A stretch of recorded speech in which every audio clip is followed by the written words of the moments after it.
안녕하세요. 오늘은 힌두 경전에 대해서 한번 강의를 할까 합니다. 사실 이 강의를 하기 전에 좀 많이 망설였습니다.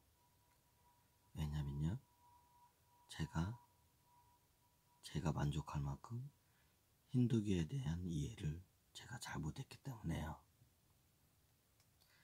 하지만 보편적으로 여러분들이 이해하는 선에서 제가 알고 있는 상식선에서 한번 풀어갈까 합니다. 힌두 경전을 먼저 이해를 하려면 우리 한반도에서부터 먼저 이해를 해야 합니다. 다들 기억하시나요? 우리 고조선의 건국신화를요. 환웅 임금이 하늘에서 내려와서 곰과 호랑이에게 쑥과 마늘을 주면서 30일인가 3달인가 하여튼 그때 버티라겠죠. 기억이 잘 안 나네요. 30일인가요? 100일인가요? 그렇게 버티라고 했는데 호랑이는 도망가고 곰은 끝까지 남아서 인간이 되었다. 상식적으로 호랑이와 곰이 인간이 될 수는 없죠. 여기서 말씀을 정확히 해야 할 것은 호랑이는 호랑이가 아니고요. 곰은 곰이 아닙니다. 예전에는 모든 각 부족들의 사이에서 전쟁이 발발을 하고요. 그 발발하는 원인 중에 큰 원인이 종교였습니다. 예전에는 토테미즘이라는 종교가 있었죠. 토테미즘이라는 것은 일정한 강한 동물을 신으로 모시는 종교를 토테미즘이라고 합니다. 여기서 말씀드리는 환웅 임금에게 온 호랑이와 곰은 호족의 호랑이를 신으로 모시는 부족을 호족이라고 합니다. 이 호족의 여인이 대표로 한 명이 오고 또 한 명은 곰을 신으로 모시고 있는 곰족 부족 여인이 환웅에게 온 겁니다.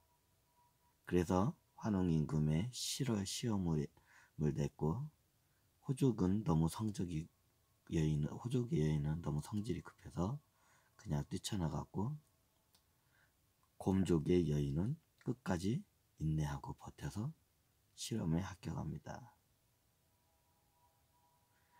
그래서 호족의 여인이 환웅 임금에게 간택이 되지요.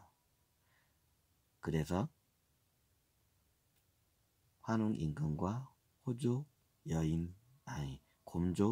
여인 사이에서 나온 아이가 조선을 개국한 단군입니다. 이게 우리가 잘 알고 있는 단군 신화이지요.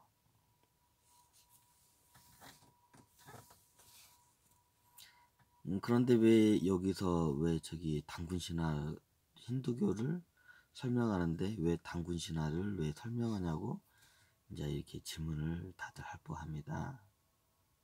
그래서 환웅 임금은 우주에서 내려온 외계인도 아니고요.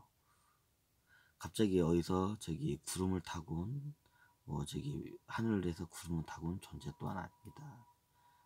말 그대로 아주 높은 태백산 위에서 돌을 닦고 깨달은 상태에서 내려와서 세상에 설법을 하면서 나온 경우라고 보시면 됩니다. 그런데 그 당시에 인류들은 너무나도 무지해서 환웅 임금의 말씀을 이해를 절대로 못하죠.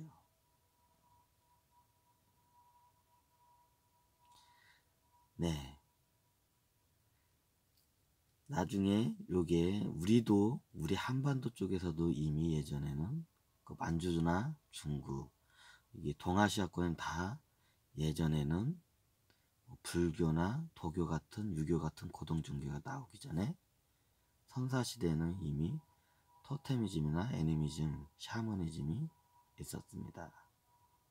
그 중에서 동물을 신으로 여기는 토테미즘이 이게 수행 문화와 결합된 경우가 힌두교이기 때문입니다. 힌두교에는 신이 1억 명이 넘는 신이 있다고 합니다. 네, 각 지역의 토속 신앙입니다. 인도가 어떤 사람이거든요. 인도는 나라가 아니라 대륙이라고 해요. 대륙이라 불릴 만큼 모시는 토속 신앙이 굉장히 많았겠지요. 아주 옛날에 선사시대에도 그랬고 수행 문화가 들어가기도 그랬고요.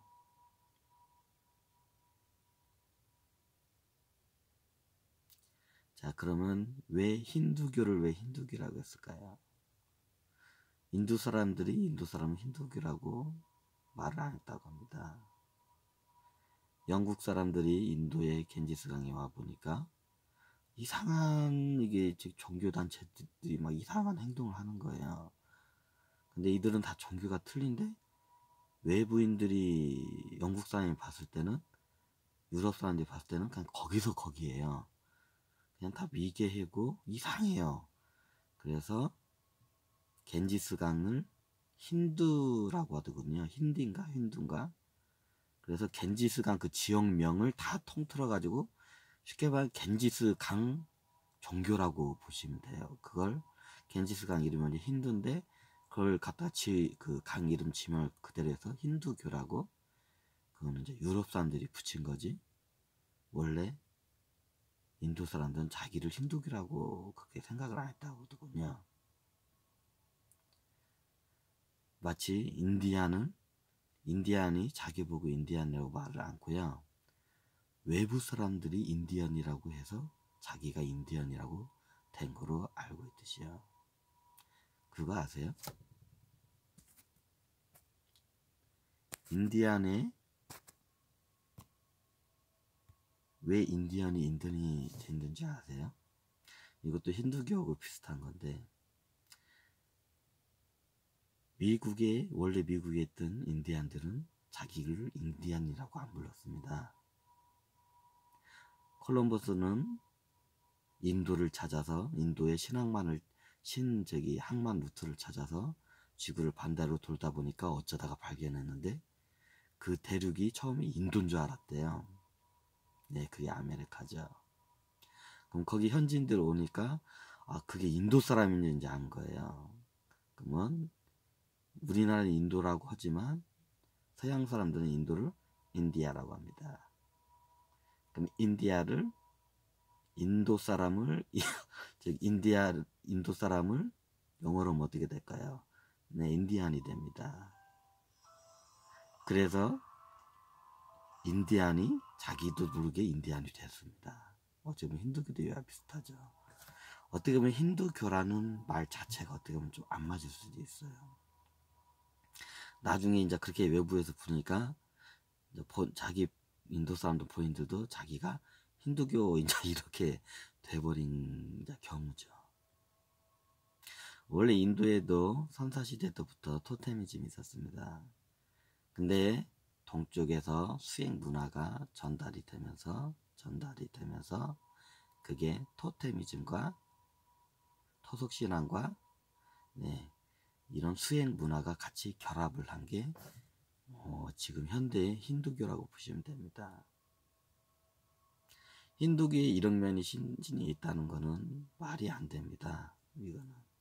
하지만 토속적 신앙으로 봤을 때는 그 전통적으로 그 지역이 모시고 있는 신들이 있습니다. 그게 수행 문화와 결합이 돼서 그렇게 됐습니다. 그리고 재밌는 게 인도에는 이런 말이 있더군요. 나마스테. 어떻게 보면 이 말 하나가 인도 사람을 종교를 하나로 묶는 단어이기도 합니다. 나마스테라는 걸 저도 인터넷으로 많이 봤는데 이게 천차만별적으로 잘못 해석한 게 많은데요. 원래 나마스테는 말이 나는 당신의 신성을 존중합니다. 나는 당신의 신성을 경배합니다. 본 뜻이 그렇습니다. 불교식으로 말하면 나는 당신의 불성을 존경합니다. 존중합니다. 이렇게 됩니다.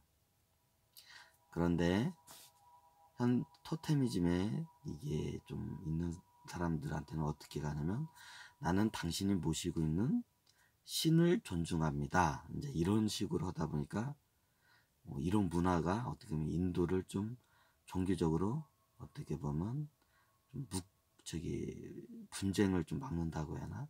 좀 그런 요소가 있습니다. 본 원래 뜻은 남았을 때는 나는 당신의 신성을 존중합니다. 이게 많이 맞습니다. 하지만 인도 사람은 예전부터 나는 당신이 모시고 있는 신을 존중합니다. 그게 코끼리 신이든 소신이든 호랑이 신이든 아니면 어떤 영웅을 신격화한 신이든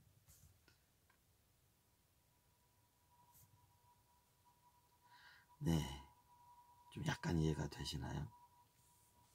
그래서 힌두교에서는 이게 좀 너무 복잡한 게 많기 때문에 한 묶음으로 이걸 하는 것도 좀 모순이지만 일일이 이걸 1억 명의 신을 다 한 명 한 명 다 이거를 설명하는 거는 네, 이거는 1억 명이 넘는 신을 한 명 한 명 다 설명하는 거 불가능에 가깝습니다.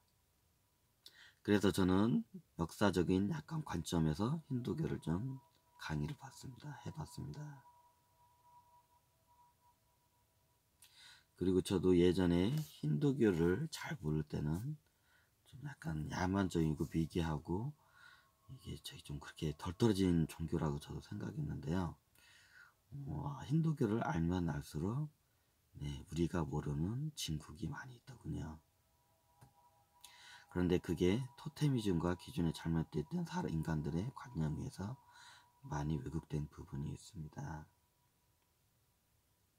나중에 이거는 인도의 역사하고도 같이 맞물려서 설명을 하는데 그것까지 설명하면 시간이 너무 길어지고요. 대략적으로 힌두교는 이렇게 해서 네, 이게 좀 이해를 하시면 돼요. 기본 지역의 토속신앙과 수행 문화가 결합한 형식의 각 지역마다 독특한 양식의 문화. 그게 여러 이제 신을 이제 이게 모시는 게 이상하게 되는데 원래 이게 신성을 존중해야 합니다가 이게 맞거든요. 하지만 인간은 그걸 잘 이해를 못해요. 그럼 일단 인간은 예전 습관 그대로 그냥 가게 돼 있죠. 그러면 옛날에 코끼리 신이나 이제 소 같은 신한테 이제 절을 하는 그런 풍습이 이제 이게 결합한 형식으로 이게 남게 됩니다. 그리고 힌두교 경전을 저도 직접 가서 보진 않았지만 사진이나 유튜브로 많이 봤는데요. 옛날 간디도 저 힌두교 경전에 좀 이게 어떻게 보면 성교 이게 좀 약간 이게 성관계를 하는 장면들이 많이 나오잖아요. 간디도 이걸 없앴으면 좋겠다고 이게 좀 그런 식으로 많이 말을 했는데 근데 저거는 저쪽 문화에 대해서 저희가 좀 이해를 하고 좀 잘 알아야 돼요. 보통 경전에는 밀교라는 게 있고요. 네, 카마스토라는 경전도 있고요. 불교에서도 엄밀히 탄트라는 밀경이라는 경전이 있습니다. 그리고 기독교나 제가 말하는 기독교는 개신교가 아닌 천주교 원래 그쪽에서도 지금 명맥이 그게 지금 끊은지 안 끊은지 모르겠지만 그쪽에서도 그걸 비밀리에 성교를 해서 수행을 합니다. 다만 우리 문화권에서는 그거를 쉬쉬하면서 덮으면서 밀교 형식으로 내오고요. 이쪽은 아무래도 좀 이게 원시적이고 약간 좀 뭐랄까 좀 오픈 마인드다 보니까 그거를 그냥 조각물로 경서를 그냥 새긴 거예요. 일종의 힌두교 사원이 있잖아요. 이런 성관계하는 장면이 일종의 경서예요. 불교로 따지자면 불교는 그 밀경이 우리나라 동아시아 쪽 그걸 밀경이라고 밀교를 밀경으로 많이 데려오고요. 원래 시타르타께서는 그거를 탄트라라고 그걸 했어요. 이게 정확한 거는 한번 찾아봤지만, 근데 인도에도 원래 카마수트라가 있었어요. 저기 시타르트께서도 인도에서 수행을 했기 때문에 인도에 있는 수행이란 수행을 다 해보셨겠죠. 그 옛날에 그 당시에 네, 요런 저기 성관계를 통한 수행이 네, 이게 빈번하게 있었어요. 예전에는. 그러면 이런 말을 하면 불교 쪽에서도 좀 약간 그런 게 있겠지만 시타르트께서도 수행을 하는데 성관계 수행을 할 수밖에 없어요. 왜요? 그 지역 문화에서 수행을 하다면 저 수행은 다 그 당시에는 하게 되니까요. 여기에서는 그게 지금처럼 성관념이 그렇게 좀 혐오관념이 없기 때문에 이 사람들은 좀 그냥 약간 프리마인드이기 때문에 그냥 이거를 그대로 수치심 없이 그냥 이게 조각상으로 벽에다 벽화로 그냥 경서화를 한 거예요. 이 사람들은요. 이게 일종의 경서예요. 도경에서는 소녀경이라고 해요. 원래 소녀경이 도경의 일부거든요. 소녀경은 우리가 알면 그 옛날에 저기 그냥 저기 옛날 사람들 포르노 화보집 정도로 알고 있는데 그게 아니거든요. 원래 이게 도교에서 내려오는 성관계를 통해서 수행을 하는 방법입니다. 불교 쪽에도 엄밀히 있고요. 도교 쪽에도 엄밀히 있습니다. 도교에서는 그거를 소녀경이라고 하고, 지금 이게 많이 이상하게 이게 변질이 돼서 이상하게 내려왔는데 원래 도경의 소녀경은 그렇게 안 내려오거든요. 이게 나중에 황실이나 왕실에서 이제 저기 소녀경이 이제 그런 식으로 이제 쓰이기도 하는데요. 그거는 나중에 따로 설명을 드리고요. 보통 이런 수행을 하게 되면 제일 마지막에 이제 이게 자기가 이제 죽음을 넘나볼 고비까지 갈 정도 이제 좀 높은 단계에 가면 어느 단체든지 성관계를 통한 수행이 대부분 밀교 형식으로 내려와요. 말 그대로 그게 이제 세상 관념하고 이게 너무나도 이게 저기 배척이 되기 때문에 그걸 드러내지 못하는 것 뿐이지, 그냥 여기 힌두교에서는 원래 문화가 이게 성에 대한 오픈 마인드이기 때문에 그냥 이게 혐오관념이 없기 때문에 경서로 그냥 이렇게 써버린 거, 그냥 올려버린 거, 누구나 볼 수 있게 이렇게. 그런데 어느 문화권인지 수행 문화에는 다 성관계를 통한 저기 수행은 다 있습니다. 그러면 옛날 그리스에 있었냐고요? 네, 그리스도 있습니다. 이미 기독교가 발발하기 전 고대 그리스에도 밀교를 저기 성관계를 통한 나름대로 수행하는, 그 당시에는 수행이라고, 거기서는 수행이라고 그거를 하는지 아닌지는 잘 제가 그거를 정확히는 말씀을 못했지만 거기에서도 최고 상위층이고 성직자, 좀 쉽게 말하면 저기 옛날 우리가 잘 알고 있는 고대 그리스 뭐 신화에 나오는 그 신들의 얘기를 잘 들어보면 거의 성관계를 우리 현대인들이 이해할 수 없는 성관계 내용이 많아요. 예를 들면 제우스의 아내가, 이거 너무 나가나, 이거 제우스의 아내가 헤라잖아요. 헤라하고 제우스가 어떤 관계인지 혹시 아세요? 자매지간입니다. 모르신 분들이 굉장히 많으실 거예요. 그리고 그리스 신화를 잘 보시면 우리가 이게 지금 현대 관념이 있기 때문에 오픈을 못해서 그렇지 성에 대한 우리가 엽기적이고 이게 우리 현대인들 이해할 수 없는 부분들이 굉장히 많아요. 그리스 신화예요. 그럼 옛날 그리스에서도 성을 통한 수행이 있었습니다. 그게 나중에 차기에 이제 이게 조각물로 이게 나오긴 하는데 너무나도 이게 저기 현대인들이 이해할 성관념이 좀 현대인들은 세가지고 그걸 이해할 수가 없거든요. 그래서 그걸 공개를 못하고 있어요. 일반 대중한테. 보통 어떤 경우도 있냐면요. 그리스의 큰 저기 하늘 위에서 크게 볼 수 있는 그런 그림이 있거든요. 땅에 엄청나게 큰 그림이요. 칼을 들고 성기가 쓴 남자거든요. 신인 걸로 알고 있습니다. 근데 우리가 배우는 교과서에서는 포토샵이 되어 있습니다. 편집이 되어 있습니다. 발기되어 있는 성기가 이게 안 나온 거로 이렇게 포토샵이 되어 있습니다. 원래는 이게 칼을 들고 발기가 되어 있는 그 남자가 나오거든요. 왜 그게 나와 있는지는 이게 힌두교의 시바신하고도 비슷해요. 이게 비슷해요. 이게 다 문화가 이게 전파가 됐기 때문에 그리스의 신들의 문화와 이 저기 인도 쪽에서 넘어가는 게 좀 비슷한 면들이 굉장히 많아요. 아 이거 너무 이거 길어졌네요. 20분 넘기면 안 되는데. 그러면 여기서 힌두교에 대해서는 제가 간단하게 이렇게 저기 설명. 그냥 옛날 토속 신앙과 동쪽에서 넘어온 수행 문화가 결합이 된 형식이 지금의 힌두교의 형식이라고 보시면 돼요. 이렇게 이상의 종교, 신을 모시는 종교들을 일일이 제가 다 설명은 할 수가 없습니다. 하지만 대략적인 포맷은 그렇게 좀 이해하시면 되겠습니다. 그리고 더 자세한 다른 거에 대한 힌두교 다른 경서에 대해서는 나중에 따로 제가 더 연구를 하고 다시 강의를 더 하겠습니다. 네, 감사합니다.